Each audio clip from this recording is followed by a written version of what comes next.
Okay, finally. Wasn't it a lovely day? The day we went to Penrith and that lovely cafe.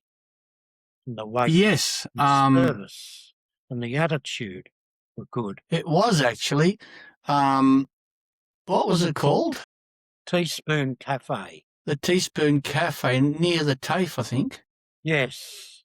Yeah. Yes, that was a nice cup of coffee and the food was really good. And now with all of this technical stuff,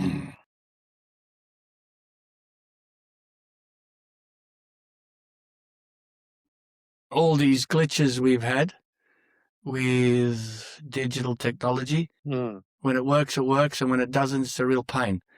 So I'll see if I can put us next to each other. It's not doing it for some reason. I'm not hearing an echo, so everything should be. We're setting up still. Yeah. We have to set up. Now I don't know how to change the full screen view. I don't want full screen view. Oh, I don't want mute. Can you still hear me? Yeah. Yes. Layout. Now, yes, I've got all the layouts here. I'll run through them actually. So we've got this layout where it's just you. We've got you and me. Yeah. We've got. That's back to front. I want you big. I don't like that one. I don't like that one. Ooh, that's interesting. That's interesting. I think this one. What do you reckon?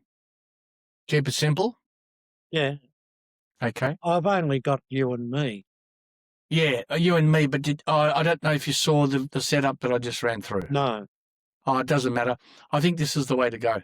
So if I look to my left, I'm looking at you. Is that right? Yeah. Am I looking in your direction or am I looking away? Yeah, looking in my direction. Yeah. Oh, good. You look at me? Yep. Yeah, that's right. Okay, we got a good setup. Okay, now, we'll just relax for a bit and just talk shit, improvise. Man, after that, all that high-tech complexity. And then we got that lovely help from the Riverside people. Yeah, yeah. I like good service.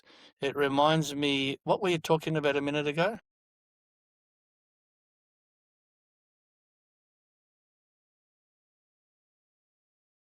The Penrith. The day we went to Penrith and we went to the nice cafe.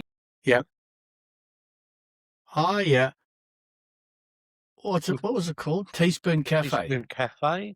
The one in Belmore Street, I remember it. Yes. Yeah, that lovely manager, Stacey. They always... Stacey, Stacey, yeah. Good coffee, lovely hamburger, and the atmosphere was so warm and inviting. We must go there again.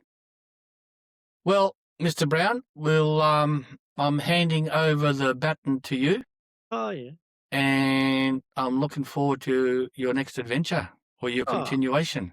Adventure. So, Mr. Brown, as I said last time, unleash. One school holiday when I was about 8. My uncle lived at Heathcote. And back in those days, I got the steam train to Central.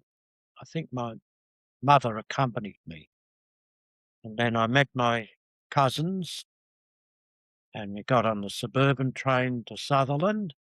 In those days, you changed to a little diesel train called a rail motor for the journey to Heathcote.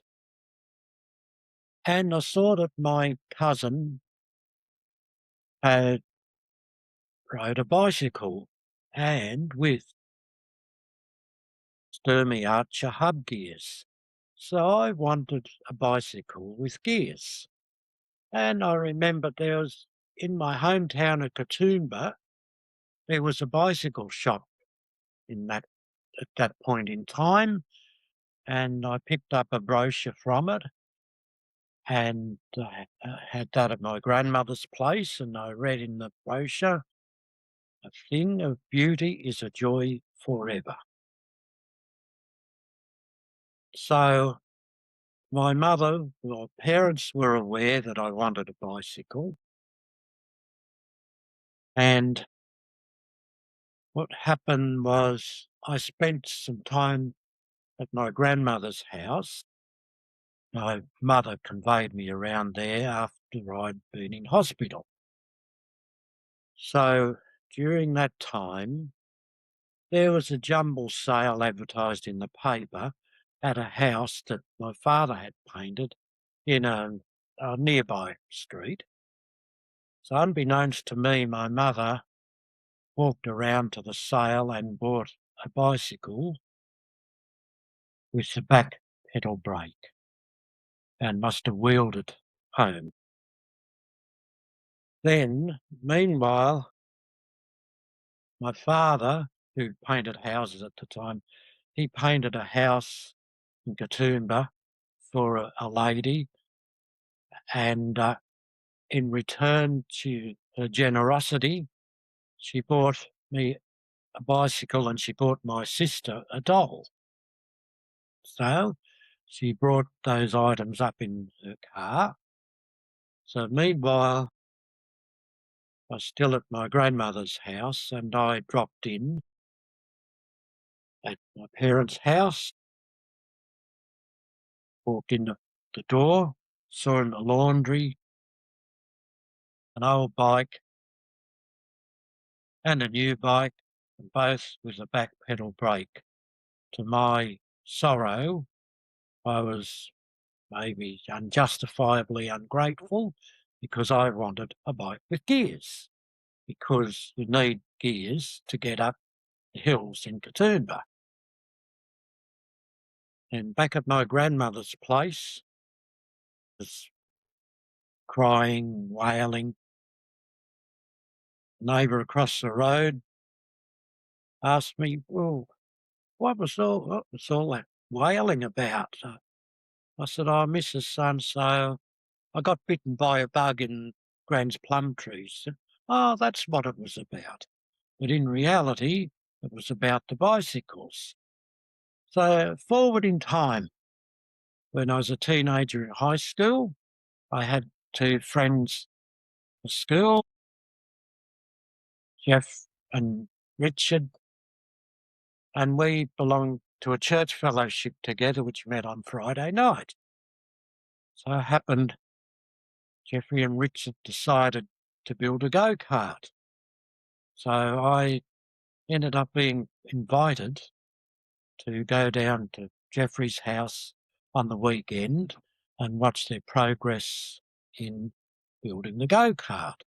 And I rode my bicycle down there, and my friends became aware of my yearning to have a bike with gears.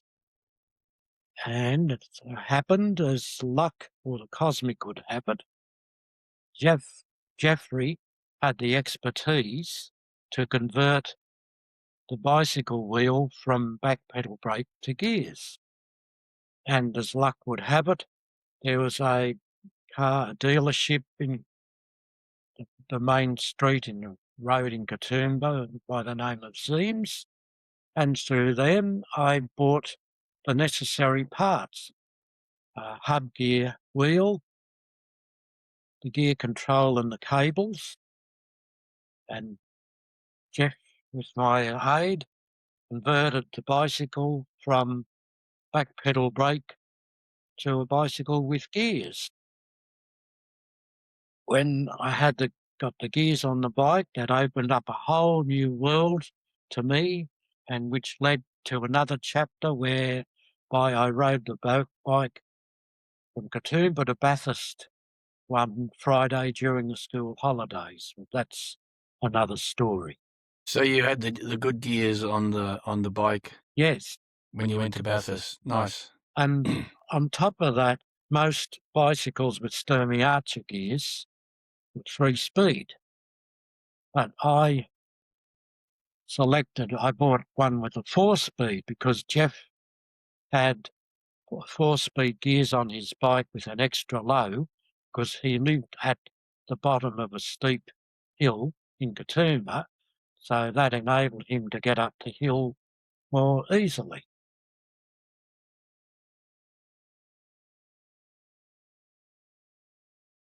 And what happened next?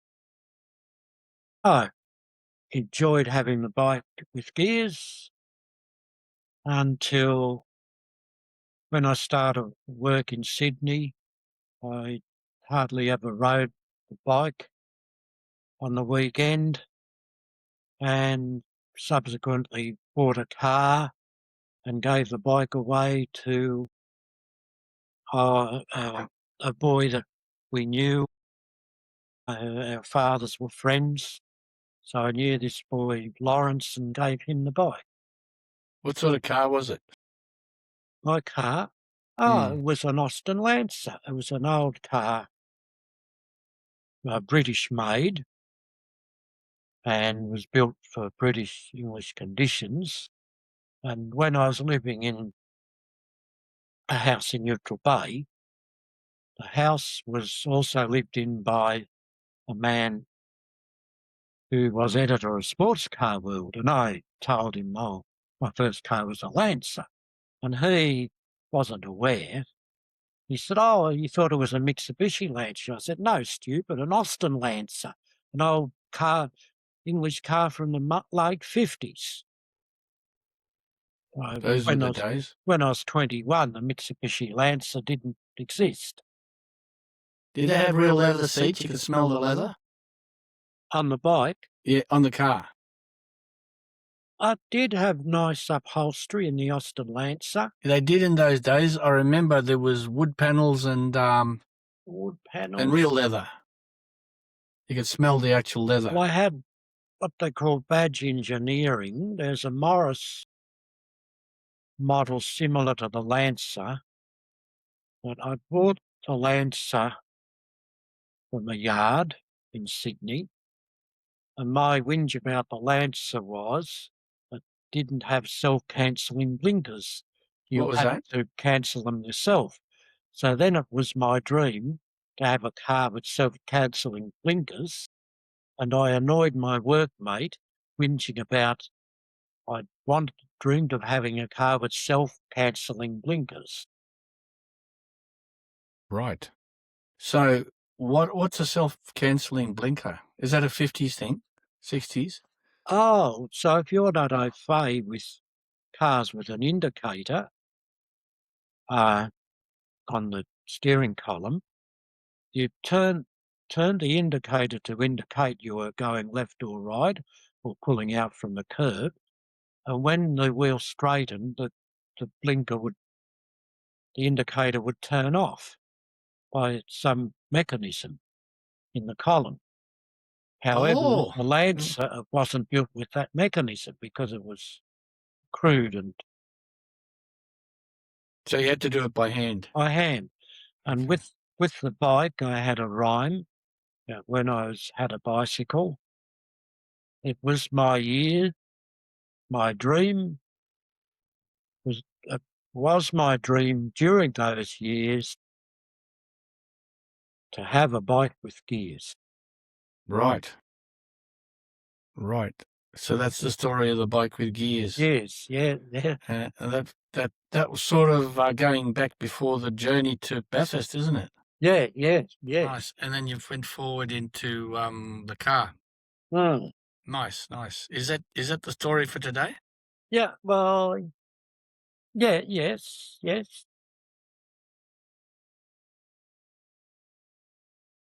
Okay. Well, that was interesting. That was another gem. And I'm looking forward to the next episode, Mr. Brown. Thank you for today. Thank you.